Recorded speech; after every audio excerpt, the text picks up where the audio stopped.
آغاز ہوا، اس سے پہلے تو 14 نکات پیش کیے جا رہے تھے اور نہرو کے کوئی 28 نکات تھے، اس کے بعد 14 نکات قائد اعظم صاحب کے آئے اور اس کے بعد جو ہے وہ بننا شروع ہوئی۔ تو گول میز کانفرنسز سے ہی معاملات جو ہیں وہ کافی حد تک حل طلب ہوئے، حل بھی ہوئے، اور 1936-37 میں الیکشن، 35-36 میں الیکشن بھی ہو گئی۔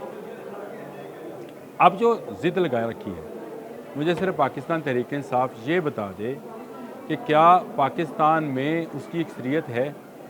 ایک لحاظ سے دیکھا جائے، اگر سنگل پارٹی بات کی جائے تو واقعی میں نظر آتا ہے کہ ان کے ووٹ کی اکثریت ہے، لیکن یہ سنگل پارٹی ہے۔ اس وقت قومی اسمبلی میں جو نشستوں کی تقسیم ہے اس میں مسلم لیگ نون دوسرے نمبر پر ہے اور تیسرے نمبر پر پاکستان پیپل پارٹی، لیکن یہ 2 اور 3 مل جائیں تو نمبر 1 سے بڑھ جاتے ہیں۔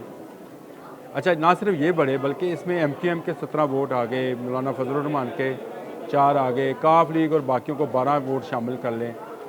اس سے اندازہ ہوتا ہے کہ اس وقت 1.5 گنا تعداد ہے ان لوگوں کی جو عمران خان کے نظریے پر لبیک نہیں کہتے ہیں، یعنی وہ کسی قسم کی ریاست کے ساتھ جنگ کے متمنی نہیں ہیں۔ وہ اس ملک میں کاروبار کو چلتا ہوا دیکھنا چاہتے ہیں، وہ اس ملک میں نظام کو آگے بڑھتا ہوا دیکھنا چاہتے ہیں، وہ کسی نظام میں کوئی رکاوٹ یا کوئی سپیڈ بریکر جو ہے اس کو لگانے کے حامی نہیں ہیں۔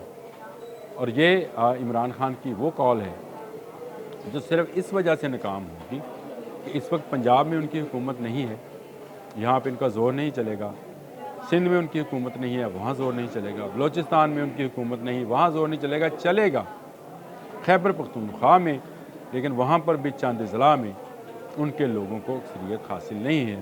تو کیا ڈنڈے کے زور پر لوگوں سے کہا جائے گا کہ بل ادا نہ کریں؟ اور جو بل ادا نہیں کریں گے ان کو تو اور زیادہ مشکلات کا سامنا کرنا پڑے گا، ان کے لیے ایک اور مشکل جو ہے وہ سامنے آ جائے گی، اور اس کے بعد وہ کس منہ سے وفاق سے اپنا حق مانگیں گے، کیونکہ وہ تو اس کا بائیکاٹ کر چکے۔ تو کیا این آر او لینے کے لیے، کیا اسٹیبلشمنٹ سے اپنی رہائی کے لیے یہ سارے اقدامات کیے جا رہے ہیں؟ اگر کیے جا رہے ہیں تو یہ ایک ناکام پالیسی ہے۔ یہ 1930 میں بھی ناکام تھی، یہ 14 دسمبر کے بعد بھی ناکام ہوگی۔ یہ میں نے کل بھی کہا تھا کہ یہ کوئی ترب کا پتہ نہیں ہے، یہ ایک لالی پاپ ہے جس پر لگایا جا رہا ہے لوگوں کو، اور بتایا جا رہا ہے کہ شاید اس طرح حکومت دباؤ میں آئے گی۔ دنیا کی کوئی حکومت اس میں دباؤ میں نہیں آتی۔ اب آ جائے بیرون ملک مقیم جو ریمیٹنسز آتے ہیں، اس میں کیا کمی آ جائے گی؟ کیا پہلے جتنی مرتبہ 2 مرتبہ تو ہو چکا، کیا کمی آئی؟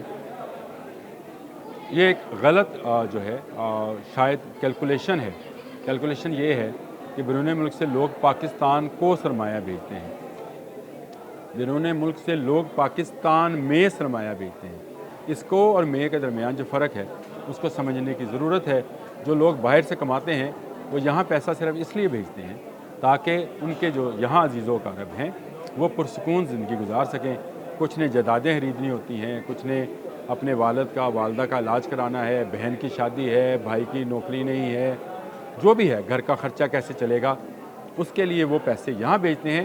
یہ براہ راست اس کے بینیفیشری ہیں۔ جو بلا واسطہ بینیفیشری ہے وہ حکومت ہے کہ اس کے پاس غیر ملکی زر مبادلہ آتا ہے۔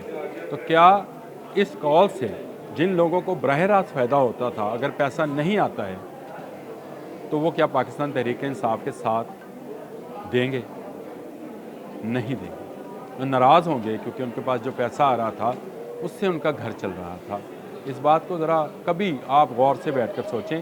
جو ریمیٹنسز والا معاملہ ہے اس میں جو براہ راست کمائی، جو جن کو براہ راست فائدہ ہوتا ہے ان کا زیادہ نقصان ہوتا ہے۔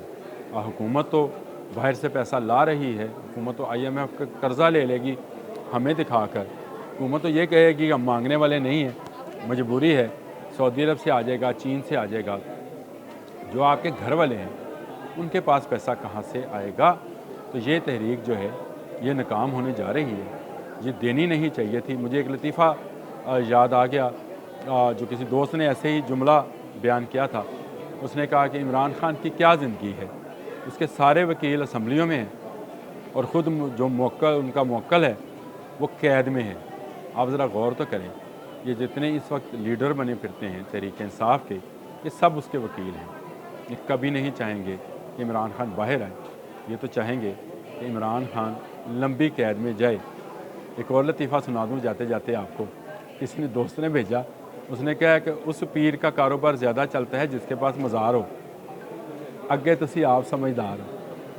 اللہ حافظ.